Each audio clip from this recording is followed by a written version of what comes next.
प्रभु न ध्यावा महावीर प्रभु न ध्यावा गुण गौरव गाथा गावा रे महावीर प्रभु न ध्यावा गुण गौरव गाथा गावा रे महावीर प्रभु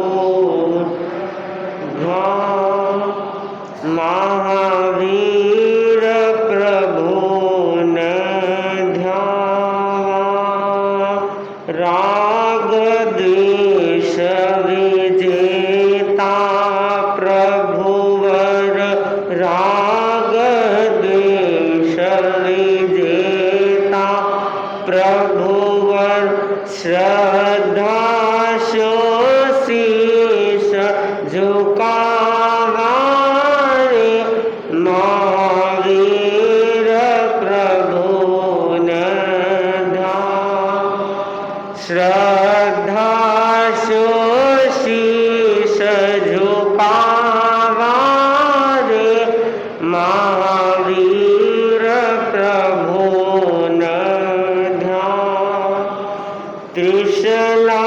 त्रिशलानंदन भव भय भंजन त्रिशलानंदन भव भय भंजन भावारी भेंट चढ़ावा रे महावीर प्रभु न ध्यावा भावारी भेंट चढ़ावा रे महावीर प्रभु न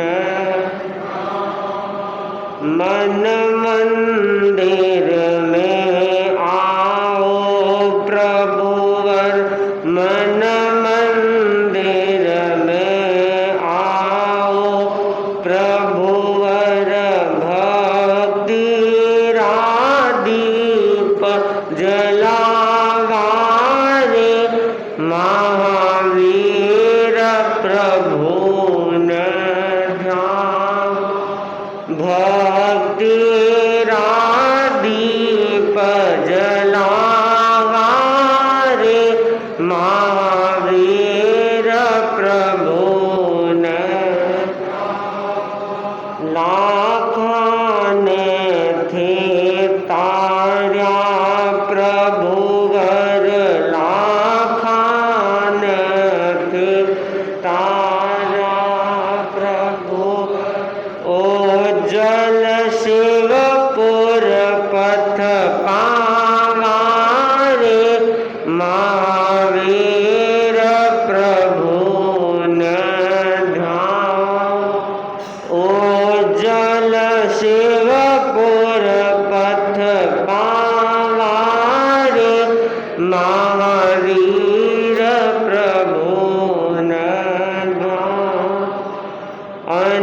अनेकांत रो दर्शन दीनो अनेकांत रो दर्शन दीनो मन में हर्ष मनावा रे महावीर प्रभु न चिंतामणि है नाम वीर रो चिंतामणि नाम वीर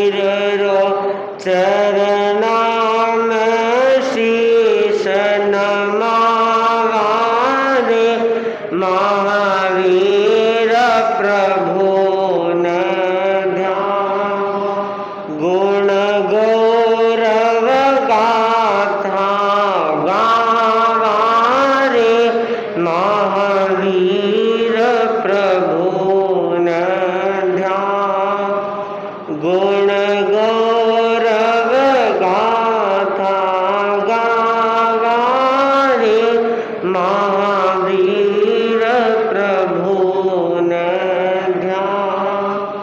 ओम।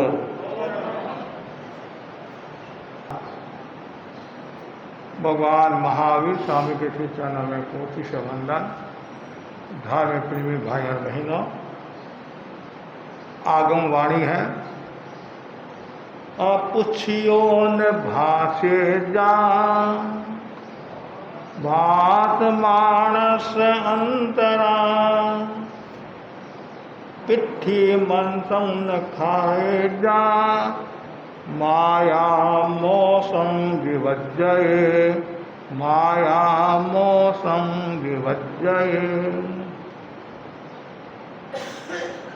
बिना पूछे न बोले, बीच में न बोले, चुगली न खाए और कपट पूर्ण असत्य का वर्जन करे। जैन साधना पद्धति में त्याग का बहुत बड़ा मूल्य है। संपूर्ण त्याग की साधना करने वाले,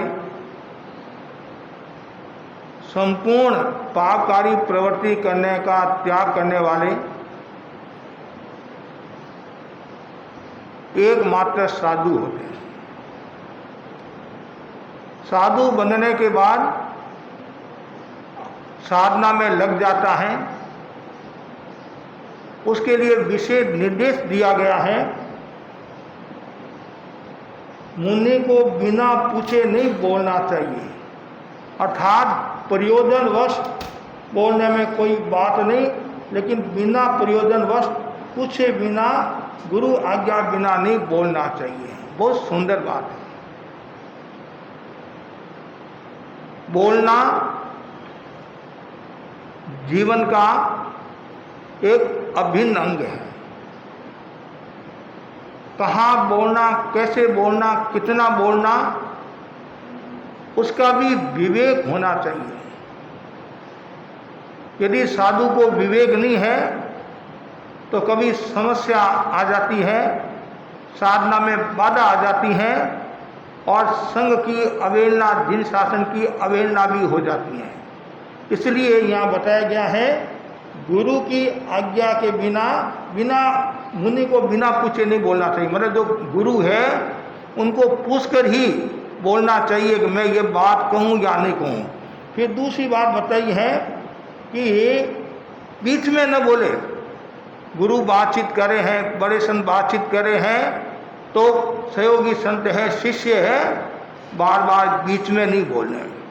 या गुरु का निर्देश हो तो अलग बात है, यदि निर्देश नहीं है तो सामान्यतया नहीं बोलना चाहिए। या कोई ऐसी परिस्थिति आ गई तो एक अलग बात है, सामान्यतया बीच में नहीं बोलना। और तीसरी जो बात बताई है, मुनि निंदा न करे, चुगली न खाए, पिट्टम मनसम मतलब पीठ का मांस, पीठ पीछे, और फिर है कपट पूर्ण असत्य का वर्जन करे। और ये चार बातों का श्रावकों को भी ध्यान रखना चाहिए। साधु की साधना में तो ये सब ध्यान रखना ही है। पहला है वचन। 3 योग है, मन वचन काया। मन से आदमी सोचता है, वचन से बोलता है और काया से चेष्टा करता है। आपने क्या सोचा हर कोई व्यक्ति बता नहीं सकता है। अतीन्द्रिय चेतना के धारक होते हैं, विशिष्ट ज्ञानी होते हैं, जिन होते हैं वो ही बता सकते हैं। दूसरी बात है, आपने क्या चेष्टा की, सही से क्या प्रवृत्ति की, वो भी हर कोई बता नहीं सकता है।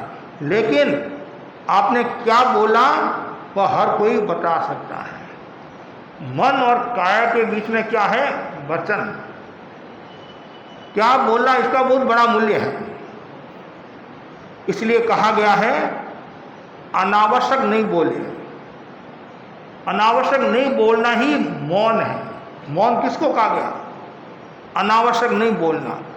जहाँ आवश्यकता है वहाँ बोलो, और उनमें भी बोलना आपको आवश्यक लगे तो गुरु की आज्ञा लेकर बोलो। गुरुदेव मैं ये बात बताना चाहता हूँ, बड़े संत ये बात बताना चाहता हूँ, तो कोई प्रॉब्लम नहीं। और श्रावक समाज में भी घर का जो मुखिया है, आपको कोई बात कहना है तो हम उस संदर्भ में ऐसे घटा सकते हैं, मुखिया को पूछकर बात कहनी चाहिए। या मुखिया बात कर रहा है और आप बार बार उस बात को काट रहे हैं, बीच में बोल रहे हैं, तो क्या होता है, कभी कभी मुखिया की आशातना भी हो जाती है, अभिनय हो जाता है और आपकी इज्जत कम हो जाती है कि बार बार बोलता रहता है। कभी कभी ऐसी स्थितियां बन जाती है, बोलने की स्थिति में भी नहीं होता, क्यों बार बार बोलेंगे, कभी किसी को कटु लग सकता है, असमाधि हो सकती है। लेकिन उसको ये ध्यान रखना चाहिए कि मैं बिना आवश्यक नहीं बोलूं, और गुरु की आज्ञा है तो ही बोलूं, बड़ों की आज्ञा है तो ही बोलूं, और बीच में नहीं बोलूं। कहा जाता नहीं, पूछे नहीं तासे नहीं हूँ लाडारी भुआ। कभी कभी ऐसा होता है, हम दो व्यक्ति बात कर रहे हैं और तीसरा कूद पड़ा, और आपको किसने पीला चावल दिया? पीला चावल किसने दिया? आपको यदि कहा हो तब तो बात समझ में आती है। दो बात करे हैं तो तीसरे को वहाँ पहुँचना ही नहीं चाहिए। उनके परिवार की भी बात हो सकती है, समाज की बात हो सकती है, प्रश्न बात हो सकती है, या और किसी के बारे में बात हो सकती है, हम क्यों जाए, वो अपनी बात करें। तो ये ध्यान रखना, यदि कोई दो व्यक्ति बात करता है, तीसरा वहाँ आकर बोलता है या आता है, तो उसको लोग मूर्ख कहते हैं। क्या कहते हैं?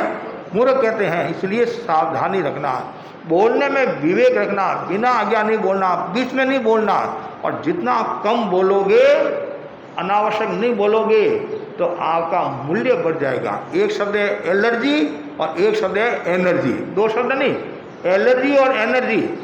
यदि आप ज़्यादा बोलते हो तो लोग आपसे एलर्जी करेंगे, घृणा करेंगे कि ये दिन भर बोलते ही रहता है, बोलते ही रहता है, अनावश्यक बोलता रहता है। कुछ लोग ऐसे होते हैं, व्याख्यान में बीच बीच में बोलते रहते हैं, व्याख्यान में नहीं, कभी नहीं बोलना। आप कितने ज्ञानी हो, महाराज से भी ज़्यादा ज्ञानी हो, है, कभी नहीं बोलना। यदि कोई महाराज के चूक होगी ऐसी, तो आप बाद में निवेदन कर लो। क्यों?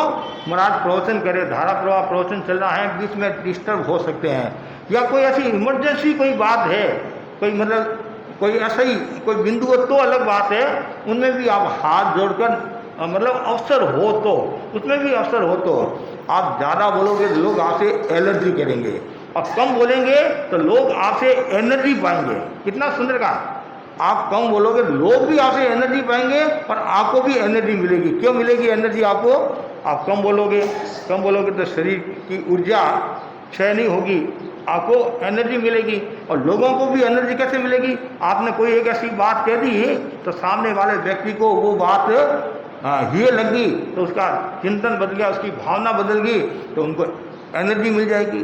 तो एलर्जी और एनर्जी, कभी कभी हमारे यहाँ भाई लोग खड़े होते हैं ना बोलने के लिए, तो उनको 3 मिनट का टाइम दिया जाता है या 5 मिनट का टाइम।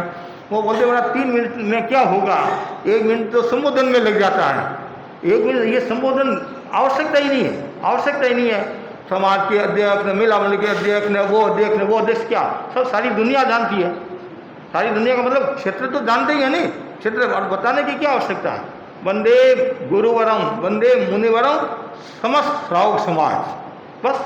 या कोई विशेष कोई आदमी आया हुआ, आप 1 मिनट में तो उसमें लगा देते हैं, अब पीछे रहे 2 मिनट में 1 मिनट भूमिका, फिर क्या इतने में वो घंटी बज जाते या सहज खड़ा हो जाता है कि टाइम हो गया। तो हमेशा ध्यान रखना, आपको 3 मिनट दिए तो 2.25 मिनट में पूरा करने की कोशिश करो, तब तो वाहवाही हो जाएगी, नहीं तो हवा निकल जाएगी। पर लोग भी कहेंगे महाराज हम मना नहीं करते हैं, लेकिन ये खड़ा हो गया वापिस बैठना मुश्किल है। आपकी तो बैठेगा ही, कभी न कभी तो बैठेगा ही, वो अलग बात है। तो इसलिए जितनी आवश्यकता है उतना ही बोलो। आचार्य महासमुद्री को देखो आप, कितने कम बोलते हैं। इसका मतलब ये नहीं कि वो मौन रखते हैं, बोलते हैं, जितनी आवश्यकता है उतना ही बोलते हैं।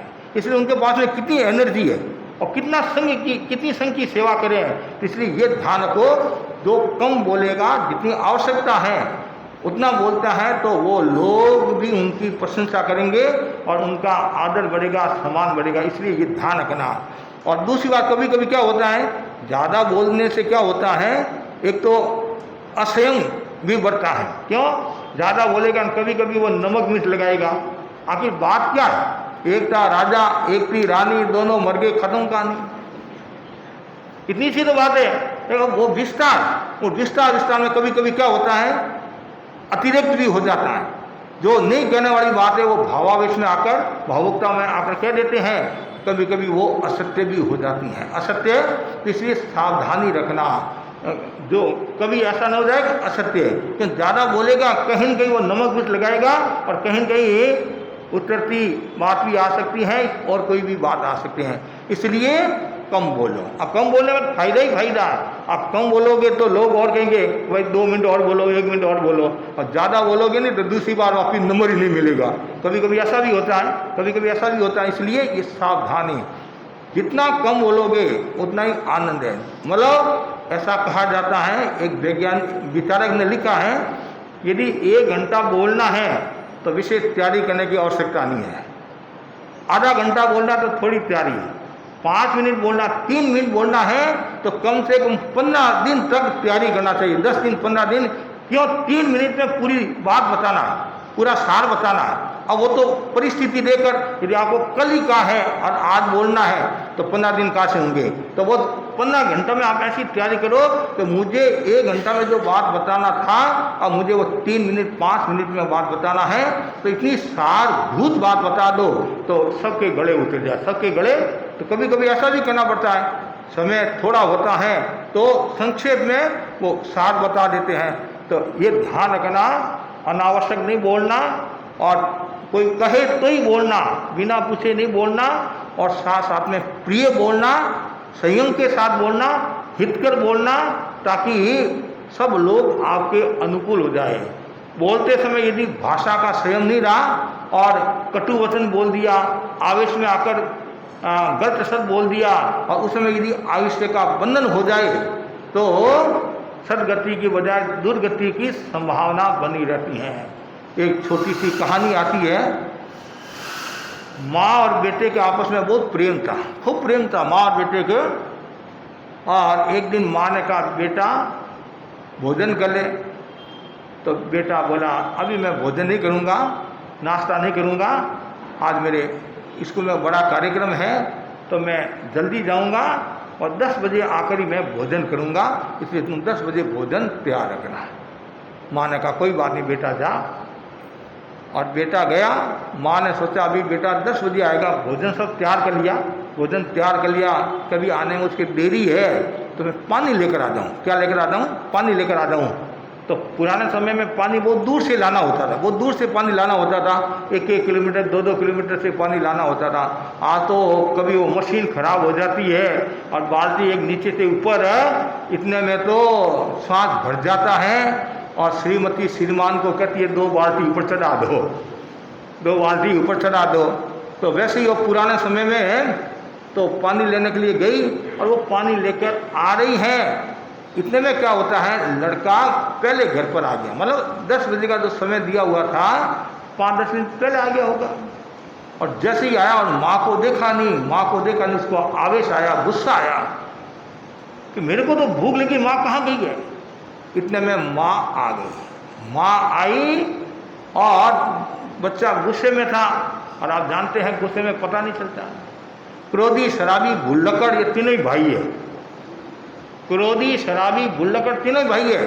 क्रोध में भी आदमी को भान नहीं रहता है और भुल्लकड़ अवस्था में भी आदमी को भान नहीं रहता है। 2 औरतें जा रही थी, एक औरत बोली, मेरे पतिदेव इतने भुल्लकड़ हैं, जब मैं उड़द की दाल मंगाती हूँ तो मूंग की दाल लेकर आते हैं। दूसरी औरत बोली, बस इतना सही, मेरे पतिदेव तो इतने भुल्लकड़ हैं, जब मैं सामने मिलती हूँ मेरे को कहते हैं बहन जी नमस्कार। पहले कहीं मैंने आपको देखा था, और बहन जी है घरवाली है।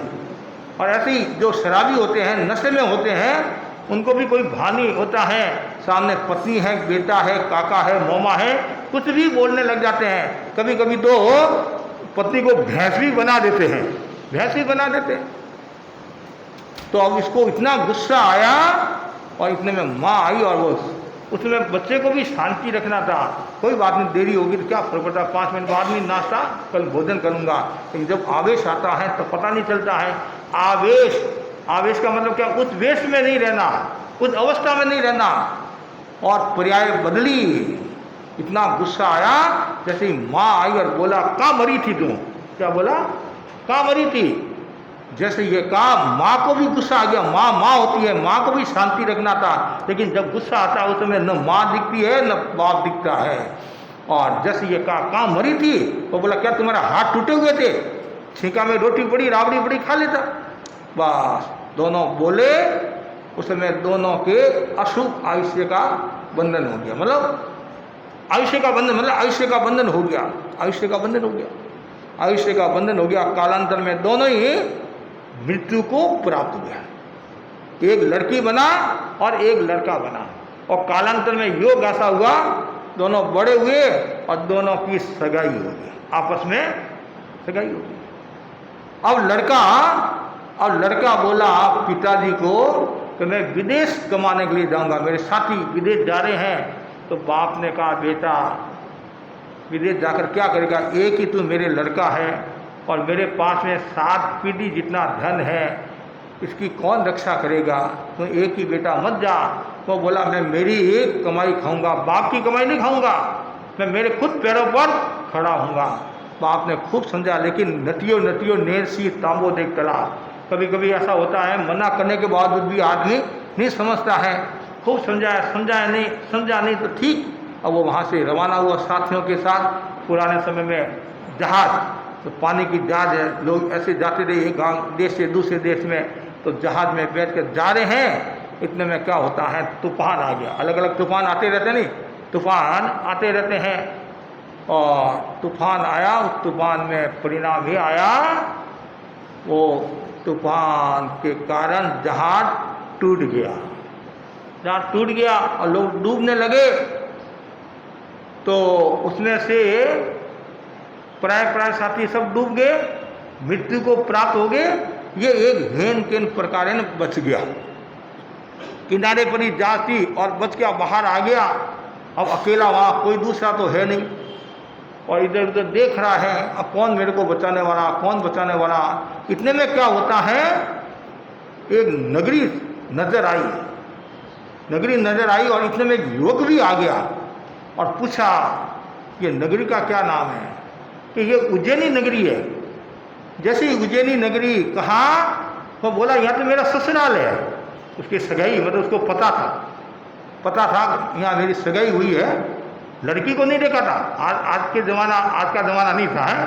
आजकल तो लड़कियाँ इतने होशियार है कि तो माँ बाप को तकलीफ ही नहीं देते हैं, माँ बाप को तकलीफ नहीं देते। और ऐसा सुनने में आता है माँ बाप भी खुश है, जैसी तुम्हारी इच्छा हो वैसा तुम कर लो। ये भी गलत है, यदि माँ बाप ऐसा सोचते हैं अच्छी बात नहीं है, समाज के लिए अच्छी बात नहीं है, संस्कार की दृष्टि से भी अच्छी बात नहीं है, संस्कार की दृष्टि से। और लड़के लड़कियों को भी ध्यान रखना चाहिए कि संसारी जीव है, आप सब साधु नहीं बन सकते हैं, लेकिन कम से कम अपने संस्कारों का, संस्कृति का सबको ध्यान रखना चाहिए। ऐसे घर में नहीं जाना चाहिए जिससे घर परिवार पर आँच आती हो, कुल पर आँच आती हो, और लोगों की दृष्टि में वह कुल हेय हो, त्यागने योग्य हो। और वहाँ यदि कोई जाता है तो सब दृष्टियों से नुकसान ही नुकसान है। तो अब कि मेरा यहाँ ससुराल है और अमुक घर में है, और वो वहाँ का नगर सेठ था। इतने में युवक बोला हाँ मैं उनको जानता हूँ, वो तो हमारे नगर सेठ है, बहुत अच्छे आदमी है। उनको जाकर कह देना आपके जमाई जी आए हैं, नाम बता देना जमाई जी आए हैं और ऐसी स्थिति बन गई है, और आप आकर उनको संभालो। और जल्दी गया। एक तो जमाई भी था, नगर खेत का जमाई था, और एक मानवीयता के नाते, मानवता के नाते वो फटाफट गया और जाकर सेठ को कहता सेठ साहब ऐसी स्थिति हो गई है, जल्दी से जल्दी आपको जमाई जी बुला रहे हैं और उनकी स्थिति नाजुक है। वो तो युवक गया, पीछे से ये युवक नौजवान मृत्यु को प्राप्त हो गया, लाश पड़ी है। अब वो सेठ अपने साथियों के साथ व्यवस्था करके जल्दी पहुंचा पहुंचा तो देखता है जमाई जी तो गुजर गए। इधर क्या होता है, वो लड़की के मन में भी आया कि मैं मेरे पति को देखूं, लेकिन ऐसे सीधे रास्ते से जा नहीं सकती हूँ। लोग पूछेंगे कहाँ जा रही है, कहाँ जा रही है, सब दसकर कहाँ जा रही है, तो पीछे का रास्ता भी होता नहीं, पीछे का रास्ता भी होता है। ऐसे गांव में एक मूल रास्ता, एक पीछे के रास्ते से भी लोग आते हैं ऐसे, तो वो भी सब धसकर अपनी सहेलियों के साथ पीछे के रास्ते से आ रही है, मैं मेरे पति को देखूंगी, पति को देखूंगी। इतने में क्या होता है, जैसे आधा रास्ता पार किया, डाकू आ गए। डाकू आ गए और लड़कियों को देखा, ये लड़की के खूब आभूषण पहना हुआ था, और जैसे ही लड़कियां के पास डाकू आए, लड़कियां ढूंढने लगी और डाकू बोले सब उतारो, सारा का सारा गहना उतारो।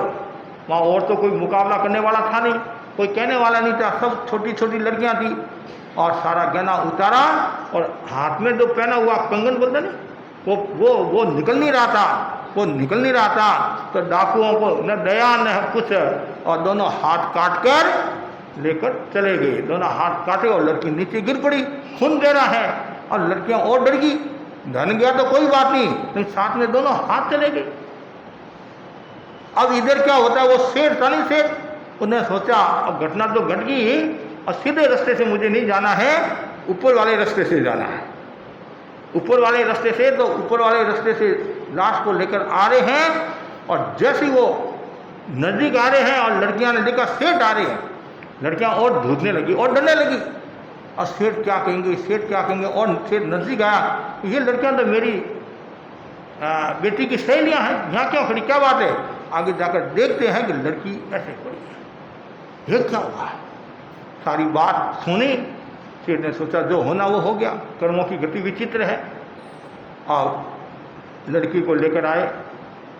उसका तो लड़के का दाह संस्कार किया और लड़की की चिकित्सा कराई। इतने में क्या होता है, गांव में संत मुनिराज पधारते हैं। कुछ समय बाद में कुछ संत मुनिराज, और सेठ धार्मिक था, सब कुछ था, और किसी ने पूछ लिया महाराज इस सेठ ने ऐसे कौन से कर्म किए, सेठ ने नहीं, सेठ के जमाई ने और लड़की ने ऐसे कौन से कर्म किए जिनके कारण ऐसी घटना घटी। तो संत तो ज्ञानी थे, और संतों ने अपने ज्ञान बल से कहा कि पूर्व भाव में ये दोनों ही माँ बाप थे। हाँ, माँ और बेटा था, माँ बेटा था, पूर्व भाव में माँ बेटा था, दोनों के आपस में बहुत प्रेम था, बहुत गहरा संबंध था, लेकिन दोनों ने बोलने में असंयम किया, कटु वचन का प्रयोग किया, और दोनों के आयुष्य का बंधन हो गया। एक बोला कहाँ मरी थी, एक बोला कहाँ, क्या तुम्हारे हाथ टूटे थे। बस वो जैसे बोले वैसे बन गए, बने दोनों मनुष्य, एक लड़की एक लड़का, लेकिन वो जैसे बोले वैसा उनको फल मिल गया। तो कहने का मतलब ये है कि आदमी जैसा बोलता है वैसा फल मिलता है। कहते हैं जैसा बोलता है वैसा फल मिलता है। इसलिए आप कोई भी क्रिया करो सावधानी पूर्वक करो, बोलना भी है सावधानी पूर्वक बोलो। कभी कभी बोल तो देते हैं, लेकिन वो कभी उस समय यदि आयुष्य का बंधन हो जाए तो अर्थ का अनर्थ हो सकता है। इसलिए यहाँ बताया गया है विवेक के साथ बोले, सम्मान पूर्वक बोले, गर्व रहित होकर बोले, गर्व सहित नहीं बोलना। कभी कभी देखते हैं आदमी अहंकार में बोलता है, कभी कभी संतों के सामने भी अहंकार में बोलता है। महाराज आप जानते हो मैं कौन हूँ, मनुष्य और कौन है, और कौन मनुष्य और क्या है। नहीं महाराज, मैं बहुत घर घराने का आदमी हूँ और आपको पता है मैं बड़ी पोस्ट पर हूँ। अच्छी बात है, समाज की सेवा करो। मतलब वो बोलने के लहजे से पता चल जाता है, लहजे। कुछ ऐसे कार्यकर्ताओं को भी हमने देखा ऊंची पोस्ट पर हैं, फिर भी उनमें कोई वो अहंकार का भाव नहीं, बस सामान्य जैसे आदमी होते हैं। और कुछ सामान्य पोस्ट पर है, जैसे कोई राजा भोज दिख रहे हैं। राजा बोध को मना ही नहीं है, लेकिन कम से कम इसका स्वयं तो होना चाहिए, अहंकार का भाव नहीं होना चाहिए। गर्व रहित भाषा बोलनी, गर्व सहित नहीं। और जो गर्व रहित भाषा बोलता है, शालीनता की भाषा बोलता है, तो उसका मूल्य बढ़ जाता है। तो ये पहली बिना पूछे नहीं बोले और बीच में नहीं बोले। तीसरा जो सूत्र बताया है वो सुंदर है, वह है चुगली न खाए। हमारे 18 पाप बताए नहीं, 18 पाप, प्राणातिपात, मिषावाद, अदत्तादान, उनमें एक पाप कौन सा है? निंदा भी पाप है नहीं। हाँ, चुगली निंदा है, तो चुगली नहीं करना। कवि ने कितना सुंदर कहा है, चुगल करंता चुगलगा दोनों होठ जुड़ंत मल नाकण आछा मिलिया दो ठीक रातंत। पुराने समय में बच्चे लेटरिन जाते थे नहीं, तो माँ क्या करती, मटकी फूटी होती नहीं, दो ठीकरा लेकर उसमें मल लेकर बाहर फेंकती, मल लेकर बाहर फेंकती नहीं, बाहर फेंकती। तो यहाँ कवि क्या कहता है, चुगल करंता चुगल का दोनों होठ जुड़ंत, दो होठ है, मल नाकण आछा मिलिया दो ठीक रातंत। जो चुगलखोर के बारे में ये उपमा दी गई है, इसलिए चुगलखोर के पास में नहीं बैठना। यहाँ तक बताया गया है जहाँ हरा भरा वन है और चुगलखोर के कारण वो वन सूख जाता है, जहाँ पानी है कुएं में और चुगलखोर के कारण वो पानी भी सूख जाता है। और यहाँ तक बताया गया है चुगलखोर की परछाई भी नहीं पड़े, पास में बैठना तो दूर की बात, परछाई भी नहीं पड़े।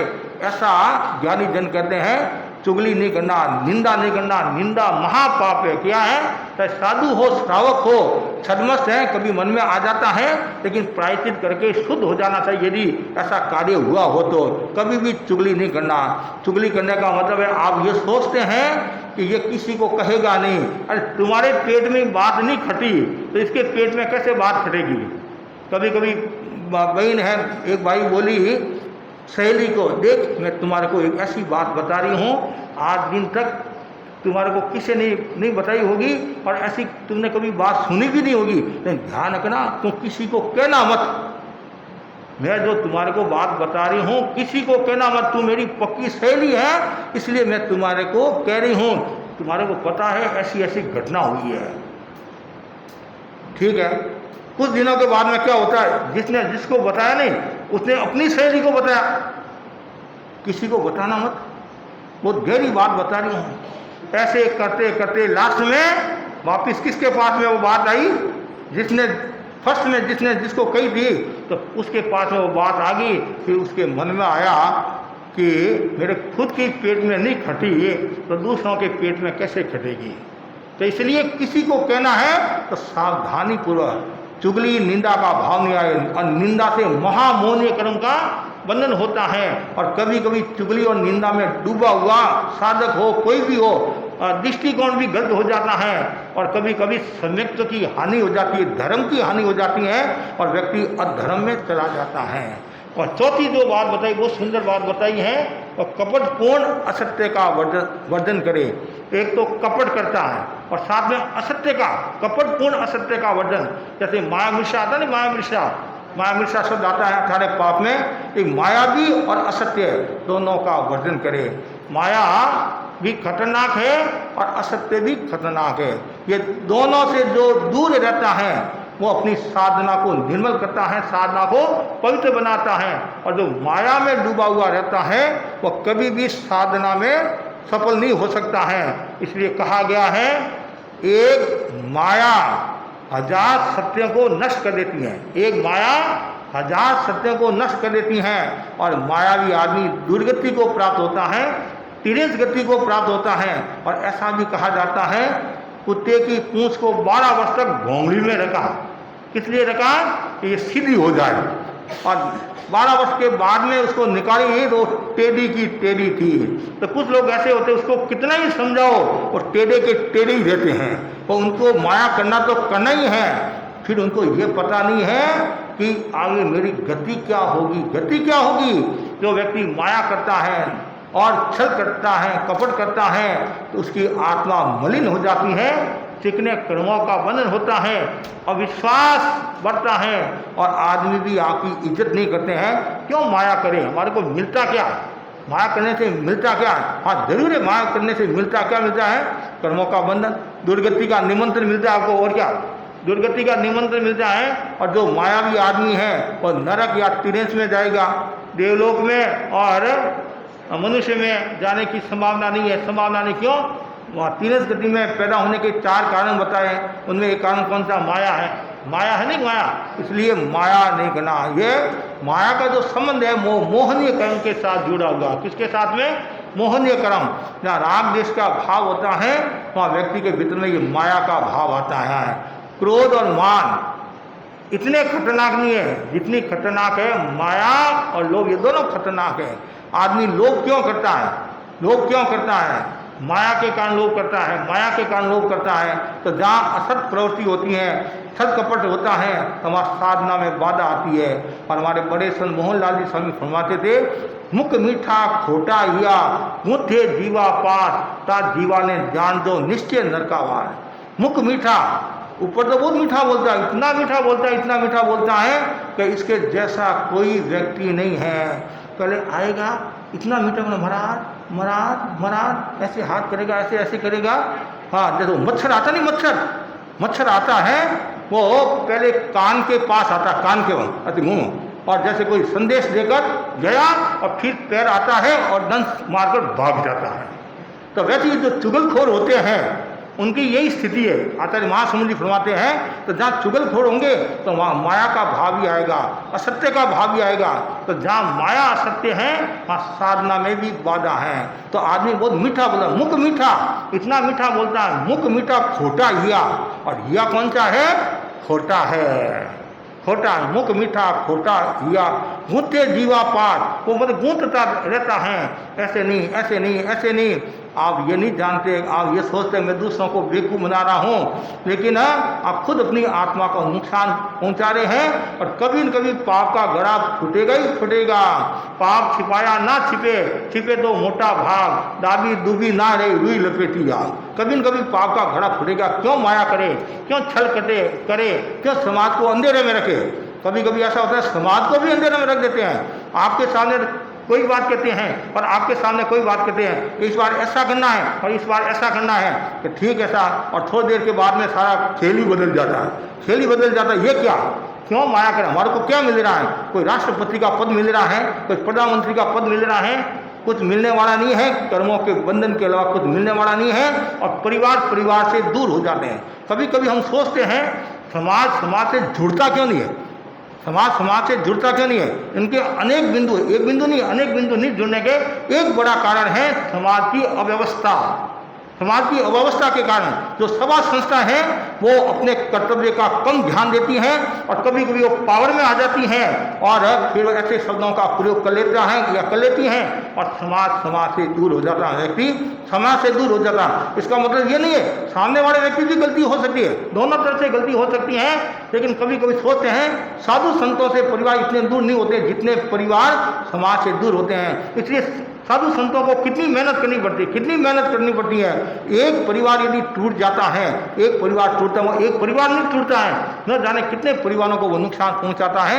आचार्य कालुगुणी राज फरमाते थे कि कोई साधु निकल गया तो टेंशन की बात नहीं, निकलना नहीं चाहिए, निकल गया कर्मों के योग से, लेकिन श्रावक नहीं जाना। क्यों? श्रावक से साधु होता है, श्रावक से साधु होता है और वो श्रावक एक नहीं, न जाने कितने परिवारों को दूर कर लेता है। ससुराल सगे संबंधी देखते ना, कभी कभी देखते हैं, तो इसलिए बहुत सावधानी रखो। मैं यदि दिन शासन की प्रभावना नहीं कर सकता हूँ, धर्म संघ की प्रभावना नहीं कर सकता हूँ, लेकिन अवहेलना कभी नहीं करूँगा, कभी भी माया का आचरण नहीं करूँगा। जो व्यक्ति माया का आचरण करता है तो वो व्यक्ति दुर्गति को प्राप्त होता है। और माया के कारण स्त्री गोत्र का भी बंधन होता है, स्त्री गोत्र का भी बंधन होता है। और माया के कारण वो पग पग पर विषाद को प्राप्त होता है, तनाव को प्राप्त होता है और डिप्रेशन में चला जाता है। वो इतना माया में डूबा हुआ व्यक्ति डिप्रेशन में चला जाता है। और साथ में ये भी बताया गया 10वें सूत्र में, माया मित्राणि नाशई, माया से मित्रता का नाश होता है, मैत्री खंडित होती है। जहाँ माया है वहाँ करुणा नहीं है, समता नहीं है, सद्भावना नहीं है, प्रेम नहीं है। क्यों? माया, जब माया होगा तो ये सब रूप दूसरा हो जाएगा। इसलिए भगवान ने कहा है कि माया को छोड़ो और ऋजुता को अपनाओ, सरलता को अपनाओ। जो साधु है उसको तो सरल रहना चाहिए, और जो जितना ज़्यादा साधु सरल होगा उतना ही उसका विकास होगा।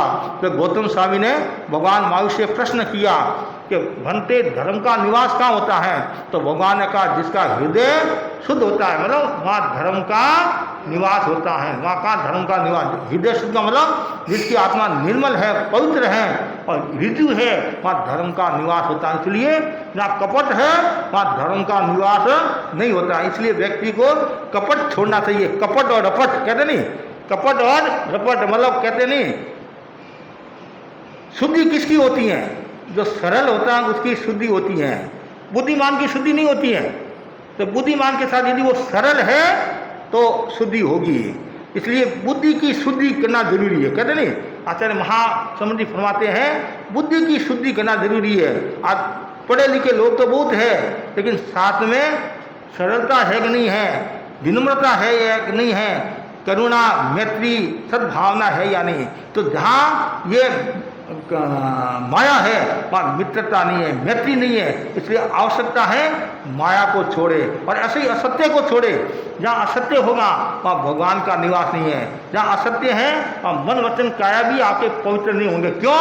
मन में भी वक्रता का भाव रहेगा, वचन में भी वक्रता का भाव रहेगा, काया में भी वक्रता का भाव रहेगा और कथनी करने में भी असमानता रहेगी। क्या कहता है क्या करता है, नहीं कहना सरल करना कठिन है जीवन का द्वंद। जो कहता वो करता सही, मिट जाते हैं फंद। कथनी करने की समानता, गुरुदेव तुलसी ने लिखा नहीं, कथनी करने की समानता। जहाँ कथनी करने की समानता है वहाँ सदगति है, जहाँ कथनी करने की समानता नहीं है वहाँ सदगति नहीं है। और जहाँ कथनी करने की समानता है तो अनेक गतियों के ताले लग जाते हैं और एक दिन वो परम तत्व मोक्ष को प्राप्त हो जाता है। ये 4 बातें बताई गई हैं, तो सभी भाई बहन ध्यान दे, बिना पूछे न बोले। पहली बात है बिना पूछे न बोले, बीच में न बोले, चुगली न खाए और कपटपूर्ण असत्य का वर्जन करे। 2 बात साथ में आ गई, कपटपूर्ण असत्य का वर्जन करे। और जो व्यक्ति इन सब तत्वों को समझता है तो कर्म बंधन से छुटकारा पा लेता है और इसमें जो रत रहता है, आसक्त रहता है, वो कर्म का बंधन करता है और वो नीच योनि में उनको जाना पड़ता है और आत्मा अत्यंत मलिन हो जाती है। इसके कारण सद्गति का नाश हो जाता है। अब सद्गति की प्राप्ति के लिए, आत्मा को निर्मल बनाने के लिए और इन सब बातों से दूर रहने के लिए व्यक्ति को साधना करनी चाहिए। क्या करनी चाहिए? साधना करनी चाहिए। और साधना के अनेक रूप है, साधना के अनेक घटक तत्व है। उनमें एक महत्वपूर्ण तत्व है प्रेक्षा ध्यान साधना। तो प्रेक्षा ध्यान साधना के द्वारा हम अनावश्यक बोलने से बच सकते हैं, सरलता का विकास कर सकते हैं, सत्य की साधना कर सकते हैं और चुगली से दूर रह सकते हैं। क्यों? जो वो साधना करने वाला साधक है धीरे धीरे वो स्व को देखेगा, पर को नहीं देखेगा, स्व का निरीक्षण करेगा, आत्मनिरीक्षण। जो पुब्ब रत्ता वर रत्त काले संपिख गम परिणाम, कितना सुंदर है। जो पूर्व रात्रि और अपर रात्रि में आत्मचिंतन करता है, मैं कौन हूँ, कहाँ से आया, मुझे कहाँ जाना है, मैंने क्या किया, क्या करना है, क्या करना अवशेष है। तो इस प्रकार का जो चिंतन करता है तो धीरे धीरे जो भीतर में जो कषाय हैं, राग देश के जो भाव हैं, मन मलिन है और कपट का व्यवहार है, असत्य का भाव है, चुगली का भाव है या आलोचना निंदा का भाव है, अनावश्यक बोलता है, तो धीरे धीरे वो भाव दूर हो जाएंगे और सद्भाव की ओर बढ़ेगा, भीतरागता की ओर बढ़ेगा। तो मन को साधने के लिए, मन को पवित्र बनाने के लिए ध्यान साधना सर्वोत्तम साधना कर सकते हैं। ये एक प्रकार का टॉनिक है। क्या है? टॉनिक है। जैसे आप टॉनिक लेते हैं शरीर की स्फूर्ति के लिए, उसी प्रकार आत्मा में फुर्ती चाहिए और आत्मा को पवित्र बनाना है तो ये प्रेक्षा ध्यान रूपी टॉनिक का सेवन करते जाओ और इसे बहुत बड़ा आपके जीवन में बदलाव आएगा। क्यों? ये ध्यान है और प्रवृत्ति से निवृत्ति की ओर ले जाता है और स्व की साधना कराने वाला है। ये ध्यान अपने आप को देखने की प्रक्रिया है और जो व्यक्ति बार बार अपने आप को देखता है तो उसके असत्य जो प्रवृत्तियां हैं, असत्य जो भाव है वो धीरे धीरे कम होंगे और एक दिन आत्मा शुद्ध हो जाएगी। एक दिन में नहीं होता है। आप सोचते हैं कि भाई एक दिन में सब कुछ ठीक हो जाएगा। ऐसा अभी वर्तमान की जो स्थितियां हैं वो एकदम आप सिद्ध नहीं हो सकते हैं, सिद्ध नहीं हो सकते हैं, लेकिन धीरे धीरे अभ्यास के द्वारा आप सद्गति को प्राप्त हो सकते हैं। और एक दिन यदि आपकी भावना अच्छी है, शुद्ध भावना है, तो वह दिन भी दूर नहीं है, परम तत्व पंचम गति को भी आप प्राप्त कर सकते हैं। तो अपेक्षा है मन को शुद्ध बनाने के लिए, मन को पवित्र बनाने के लिए और कषाय को छोड़ने के लिए और जीवन को मोड़ने के लिए निरंतर ध्यान की साधना करते रहे। 3 दिवसीय प्रेक्षा ध्यान कार्यशाला का दूसरा दिन है और ज़्यादा से ज़्यादा भाई बहन ध्यान साधना करते रहे और असत प्रवृत्ति को छोड़ते रहे और आत्मा को ऊर्ध्वगामी बनाते रहे। इसी आशा के साथ ओम।